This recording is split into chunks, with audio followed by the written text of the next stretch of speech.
melihat beberapa code ya untuk pembebanan American Society for Civil Engineer kemarin IC 716.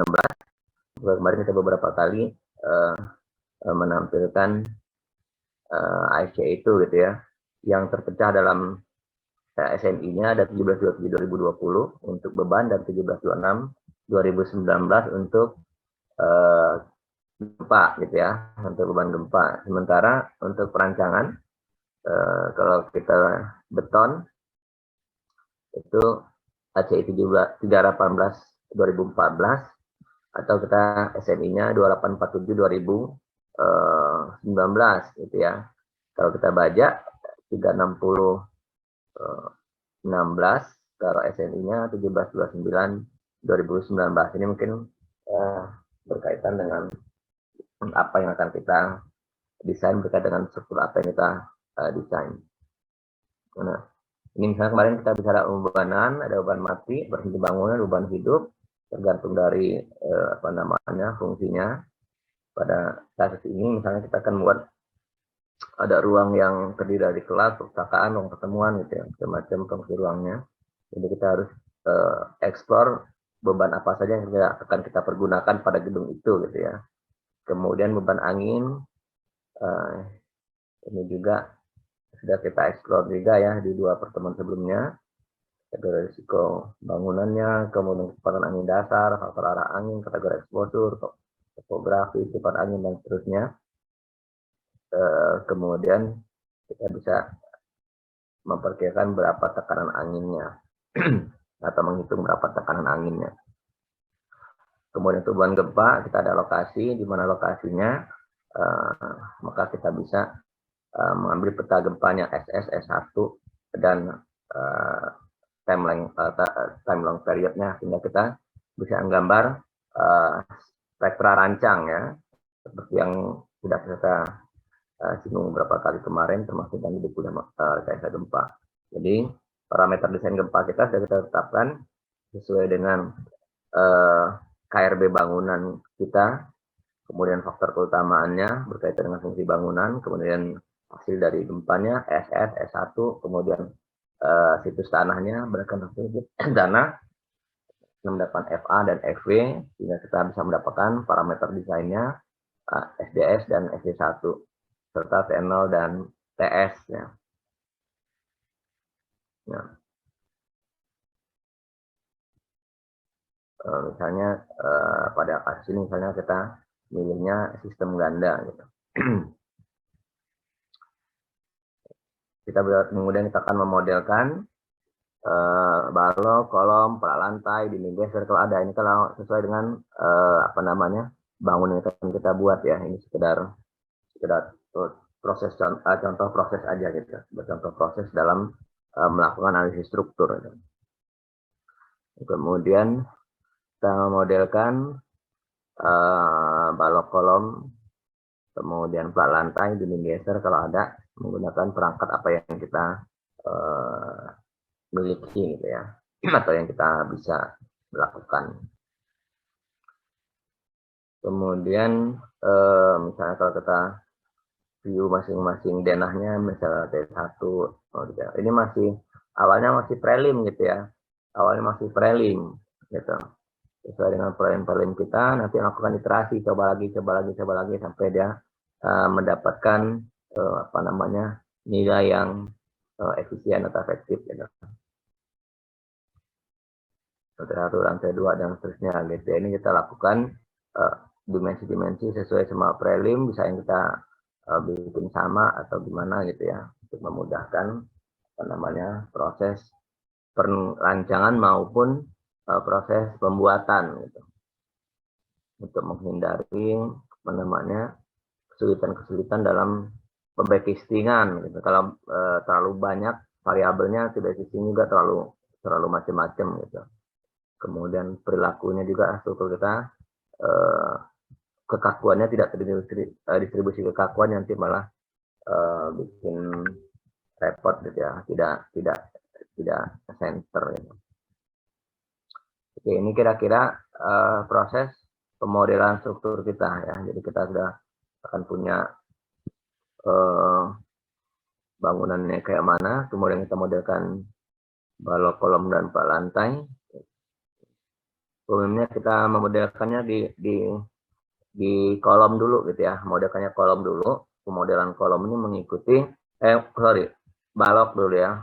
Kita memodelkan balok ini mengikuti denah gitu ya. Kita memodelkan balok mengikuti denah gitu. Sehingga nanti titik-titik kolom di mana ada kolom itu bisa kita langsung terapkan ada kolom di mana gitu. Karena kadang-kadang kalau kita memulai dari kolom, kita nyari titik-titiknya agak susah gitu. Meskipun bisa juga kayak gitu, tapi lebih mudah bagi saya gitu ya. Itu kita modelkan baloknya dulu, nanti kolomnya yang menyusul supaya apa namanya titik-titik baloknya itu udah ketahuan balok ini panjangnya dari mana ke mana, dari kolom ke kolom atau dari balok anak atau apa, itu sudah punya bayangan menarik garis-garis balok gitu ya. Misalnya pada ini misalnya gitu. Berarti kan saya punya balok induk ini dari sini sampai sini, balok induk ini gitu ya. Balok induk ini saya tarik dari situ ke situ. Nah itu pemodelan baloknya ya.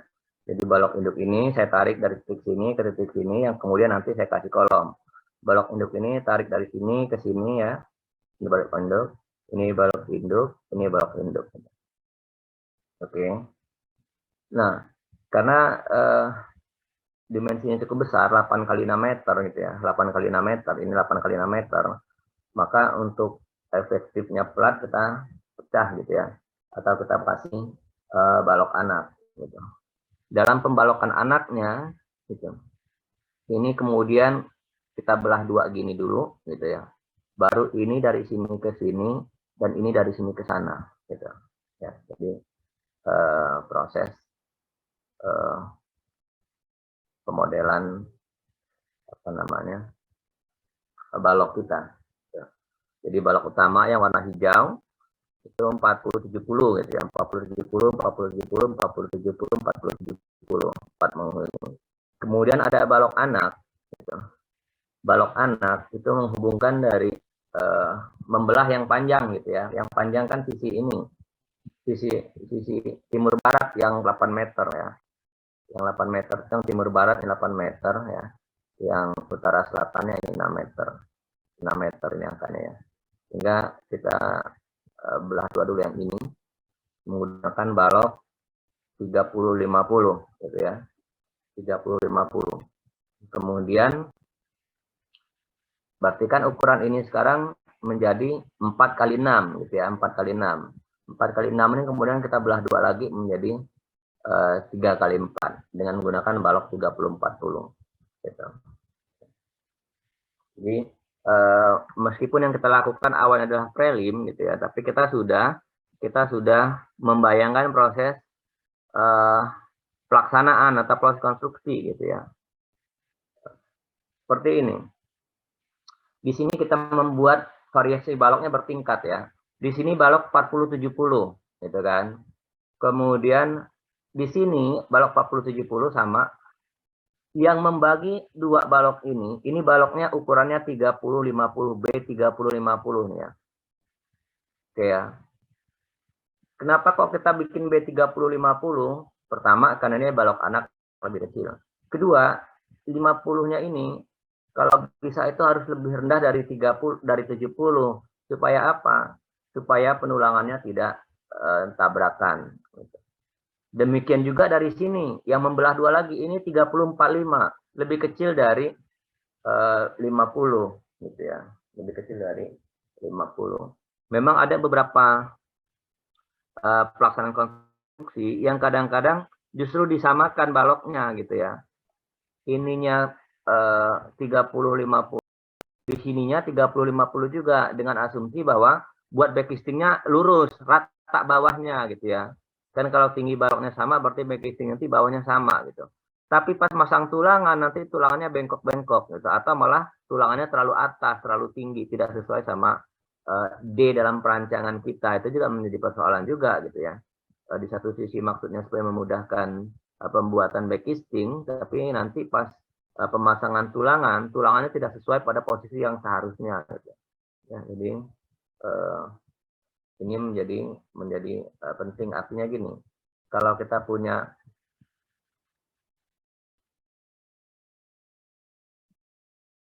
balok gitu ya. Gitu. Ini balok yang ke sini, tulangan kan ada di sini, yang tidak ada tulangan gitu ya. Ada tulangan di situ. Maka kalau ada balok yang anak yang ke sana gitu kan. Kalau rata bawahnya rata, maka tulangannya akan tabrakan sama yang ini. Maka sebaiknya kita beda elevasi ke sana. Jadi nanti tulangan dia di sini, tulangan balok anak itu. Gitu. Jadi tidak bertabrakan dengan ini, gitu. Dalam proses pelaksanaannya. Ya, kadang-kadang juga yang saya cerita tadi, beberapa orang berpikiran backcastingnya biar rata, baloknya disamain aja tingginya. Tapi nanti pas masang tulangan ini akan tabrakan sehingga tulangnya ditaruh di atas sini sehingga D-nya jadi besar banget gitu ya. Gitu. D-nya jadi terlalu besar, tidak sesuai sama waktu proses perhitungan kita. Mungkin kita menghitungnya D-nya 45 tapi pas kita pasang D-nya cuma 40 gitu. Itu menjadi mengurangi dari kapasitas momen balok beton kita. Maka itu perlu hati-hati. Memang dengan elevasi yang berbeda-beda ini, ya artinya backcasting juga akan berbeda-beda gitu ya. Ada terjadi takikan-takikan pada backcasting kan, kalau dia balok yang di sini tingginya segini gitu ya. Kemudian balok yang ke sana di tengah nanti ke sini, berarti kan backcastingnya akan ditakik segini gitu. Akan dibolongin gitu ya. Untuk balok anak yang ke arah sana gitu, untuk balok anak yang ke arah ini gitu kan. Karena di ukurannya 30/5, sementara balok ini ukurannya 30/40.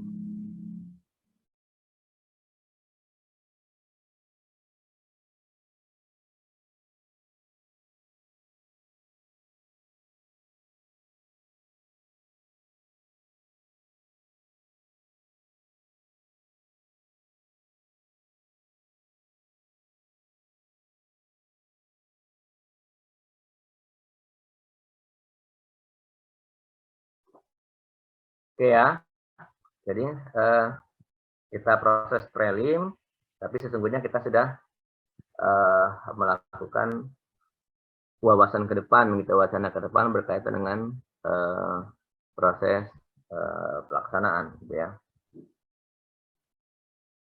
Oke, jadi kita bisa memodelkan ukuran-ukuran balok kita, gitu. Variasi balok ya sama semua juga tidak baik, gitu. Tapi kalau terlalu banyak variasi juga terlalu menyulitkan dalam proses konstruksi. Kalau backcastingnya terlalu banyak, nanti pengulangannya jadi sedikit, akan menjadi memperlambat waktu pekerjaan gitu. Kalau backcastingnya sama, proses backcasting kan bisa dipakai berulang gitu, sehingga lebih menghemat proses konstruksi. Itu yang membedakan mungkin penulangannya gitu. Ya mungkin itu dalam hal pemodelan balok gitu ya. Kolom ini tinggal ngikut pada titik mana akan ditempatkan kolom, tinggal ngikut. Ya, sehingga terbentuklah model struktur kita secara lengkap gitu ya, baik balok, kolom maupun plat-platnya. Nah, setelah kita lakukan pembebanan yang minggu kemarin ya, ada beban mati, beban hidup, beban angin, gitu, beban gempa, maka hasil dari analisis struktur adalah gaya dalam, gitu ya. Hasil dari analisis struktur adalah gaya dalam berupa bidang momen, bidang D dan bidang N, gitu ya. Bidang momen, bidang D dan bidang N yang misalnya bidang momen pada potongan sumbu tertentu, gitu ya. Misalnya pada sumbu D, gambar bidang momennya kayak gini. Gitu.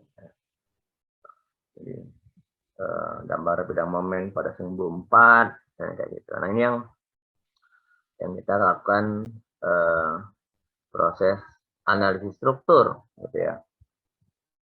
Jadi mendapatkan gaya dalam berupa bidang momen, bidang D, dan bidang N. Bidang momen, bidang D, bidang N ini sebanyak beban ya. Ada beban mati, ada bidang momen sendiri. Beban hidup, ada beban momen sendiri. Beban angin, ada bidang momen sendiri. Beban gempa, ada bidang momen sendiri, gitu ya. apa namanya, akan menentukan bentuk dari si hasil dari analisis struktur itu, karena kemudian nanti itu yang kita kombinasikan gitu ya. Kemudian beberapa catatan yang kita perlu perhatikan adalah periode getar alami gitu ya. Periode getar alami itu kemarin kita sudah waktu pas yang materi gempa ya, pas yang materi gempa, pembebanan gempa itu berarti 2 minggu yang lalu ya. 2 minggu yang lalu kemarin kan kemarin itu preliman ya. 2 minggu yang lalu itu kita bicara tentang pembebanan, ada beban gempa, ada berapa nilai apa namanya, periode alami atau TA, kemudian batasan Tmax kemarin sudah juga menggunakan CT kali HN pangkat X, ada tabel CT-nya, ada tabel apa namanya X-nya gitu ya. Sehingga kita bisa memilih untuk mendapatkan periode alami TA kita. Nah, dalam proses analisis struktur gitu ya, nanti kita akan mendapatkan TC gitu ya. T hasil perhitungan kita pada saat apa namanya, faktor partisipasi massanya itu 100% gitu ya. Pada saat faktor partisipasi massanya 100% itu nanti apa namanya, itulah parameter desain kita. Sementara TC itu apa namanya, mod fundamentalnya gitu ya, mod fundamentalnya pada artinya mod yang pertama lah gitu, itu menjadi rujukan TC kita. Dan kita hitung apa namanya, secara persamaan ini ya, kita mendapatkan TA, kemudian di apa namanya, dari sini kita akan mendapatkan fundamental periodnya sebagai TC gitu. Nah, nilai TS dan T1 dari ini tadi ya. TS dari sini ya. Dari gambar respons spektrum ya. Dari gambar respons spektrum kita akan merupakan TS dan T0 ya. TS dan T0 sudah dari respons spektrum. Ya, bukan spektrum rancang ya, spektrum rancang.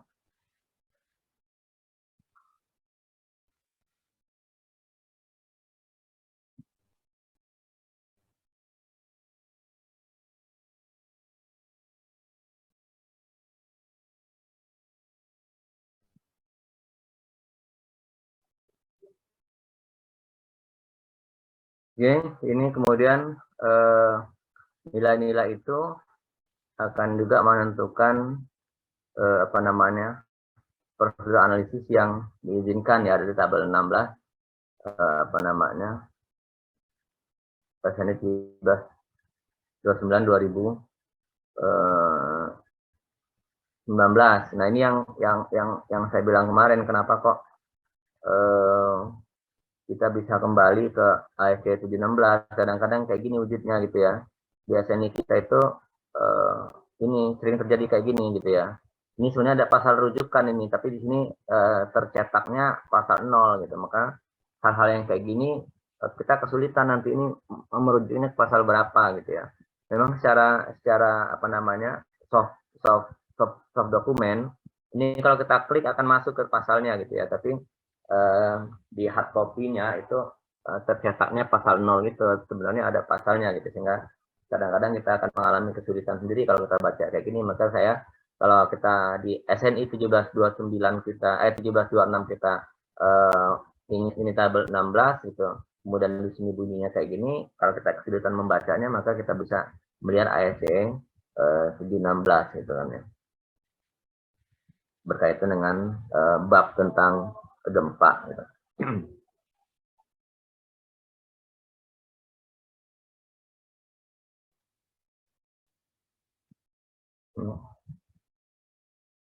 Ini parameter analisis beban satu ekivalen kita. kita udah punya SDS dan SD1 dan P0 dan PS, ini adalah hasil dari respon spektrum rancang kita tadi. Kemudian kita mengkonversi dia menjadi CS, ya, menjadi CS, karena kita akan menghitung gaya geser dasar sebagai CS kali berat, ya. CS kita hitung sebagai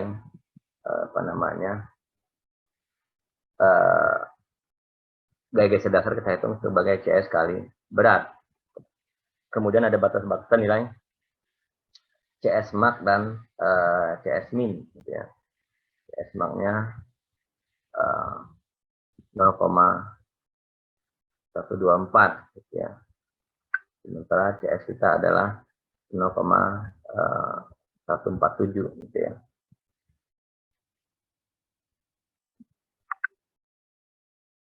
Nah, kemudian ada catatan lain adalah ada penskalaan gaya, gitu ya, di SN 29.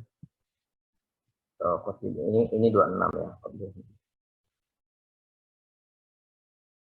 Pasal 79141 ada penskalaan gaya. Apabila periode fundamental hasil analisis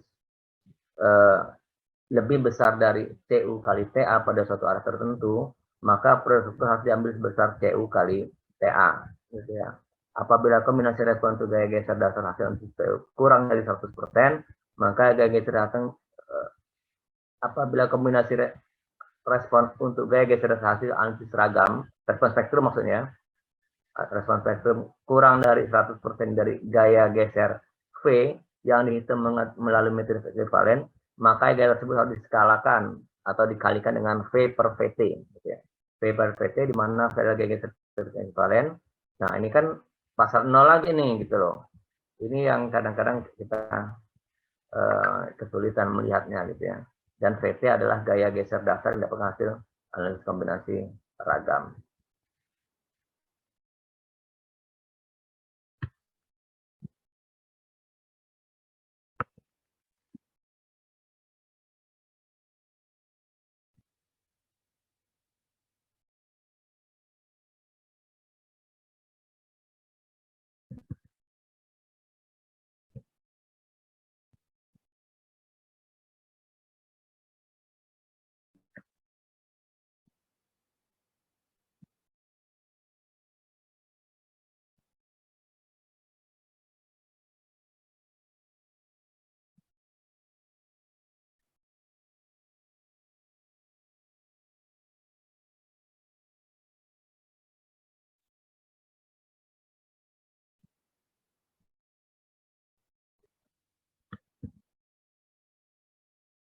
Ya.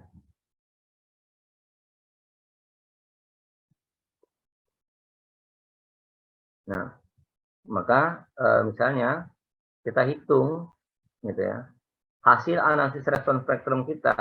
Gitu.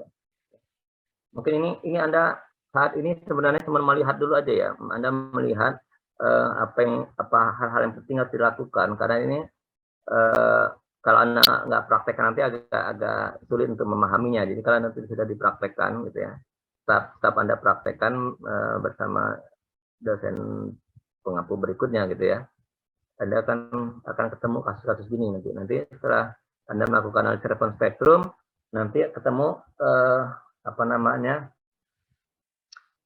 gaya geser totalnya, gitu ya, gaya geser total, gitu. Ini gaya gesernya, gitu. Ternyata arah X dan arah Y, gitu ya, gaya geser di lantai atap misalnya, kemudian lantai 3, lantai 2, lantai 1 sampai ke dasar. Di dasar ketemu gaya geser segini, arah X, gempa arah Y segini, gitu ya. Sementara hasil statik ekivalen kita, gitu, adalah sekian. Maka hasil ini masih terlalu kecil, gitu loh. Artinya kalau kita menggunakan nilai ini, kita mendesain menggunakan nilai ini nanti, gitu. Jadi di peraturan kita yang belakangan tetap harus menggunakan statik ekivalen. Jadi kalau yang lama mungkin peraturan kita kalau kita desain statik ekivalen menggunakan gaya ini. Sementara kalau respon spektrum menggunakan gaya ini, sehingga hasil desain menggunakan respon spektrum itu lebih efisien. Kalau dulu gitu ya. Karena kalau statik ekivalen dapatnya sekian bebannya, sementara kalau respon spektrum cukup dengan beban sekian aja, gitu. berarti kan cuma separohnya, sehingga desain tulangannya menjadi lebih seolah-olah lebih efisien. Tapi dengan banyaknya tidak beraturan struktur sehingga terjadi kegagalan yang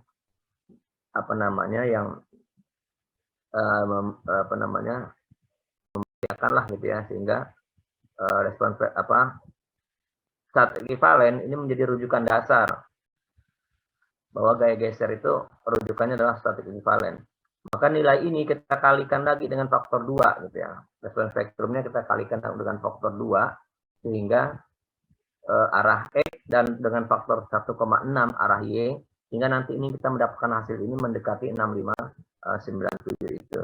Jadi proses desainnya kayak gitu. Nah, setelah kita lakukan penskalaan gitu ya, maka kita akan mendapatkan 6957. Ini mungkin nggak sekali jadi ya, karena kadang-kadang tidak linear gitu. Kadang-kadang tidak linear. Artinya kita di sini kita kali sekian, tapi kita kali sekian ini nanti masih kadang-kadang masih kurang, kadang-kadang kelebihan. Gitu. Jadi tidak selamanya linear pengalinya. Maka ini kadang-kadang kita coba sekali, ternyata hasilnya masih kurang, diskalakan lagi, dinaikkan lagi berapa kali. Jadi proses penskala ini tidak selamanya cukup sekali jadi, kadang-kadang perlu beberapa kali percobaan gitu ya. Jadi di sini adalah proses penyetaraan bahwa kalau kita menggunakan analisis respons spektrum, gitu, gaya geser dasar yang terjadi dengan menggunakan analisis respons spektrum itu sama dengan gaya geser dasar kalau kita menggunakan analisis statik ekivalen. Jadi artinya bahwa gempanya itu dianggap sama besarnya, gitu ya, gempanya dianggap sama besarnya, sehingga cuma distribusi momennya yang mungkin akan berbeda, gitu. Karena berat masing-masing tingkat dan periodenya lebih berbeda terhadap cara bagi yang statik ekivalen yang kemarin pakai efek WX dibagi sigma WIHI itu gitu ya. Ini salah satu perhatian penting dalam proses analisis struktur akibat beban gempa gitu ya. Karena kita punya 3 metode kan, statik ekivalen, respons spektrum, dan riwayat waktu. Sama riwayat waktu juga gitu, kita harus skalakan ulang gitu, skalakan ulang kalau hasilnya masih terlalu kecil terhadap statik ekivalen. Jadi statik ekivalen menjadi nilai batasan minimum gaya geser dasar dalam melakukan analisis struktur akibat beban gempa ya. Oke, kemudian catatannya adalah drift ya, simpangan antar tingkat. Sekarang bilangnya drift aja, kalau dulu dibilang interstory drift gitu ya.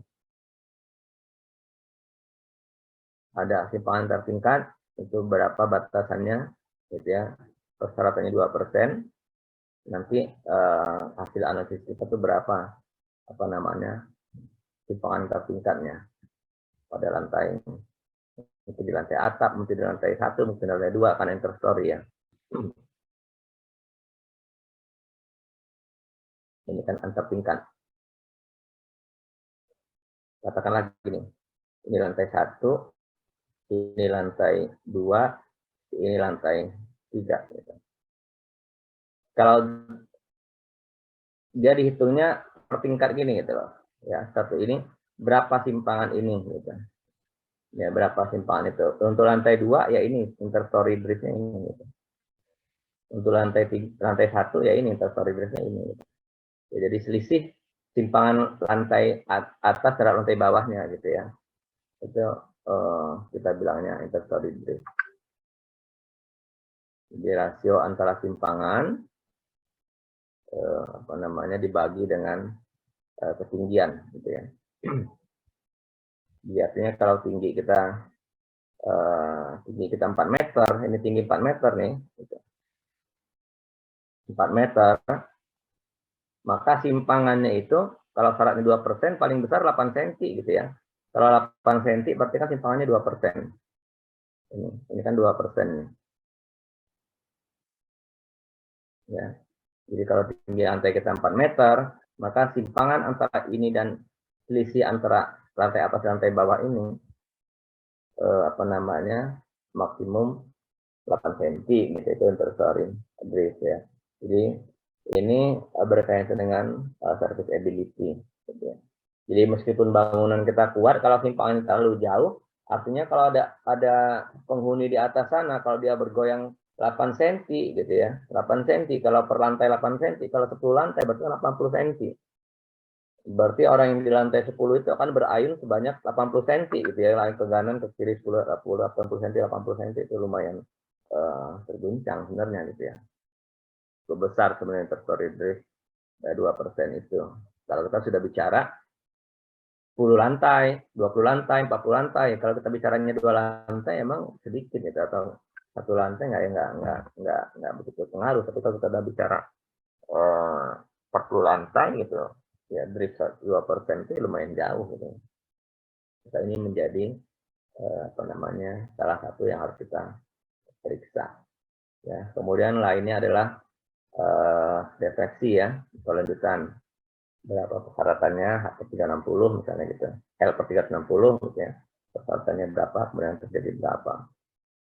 Nah, apa namanya, ini tentunya gitu ya, proses ini tidak urutannya akan bolak-balik gitu ya.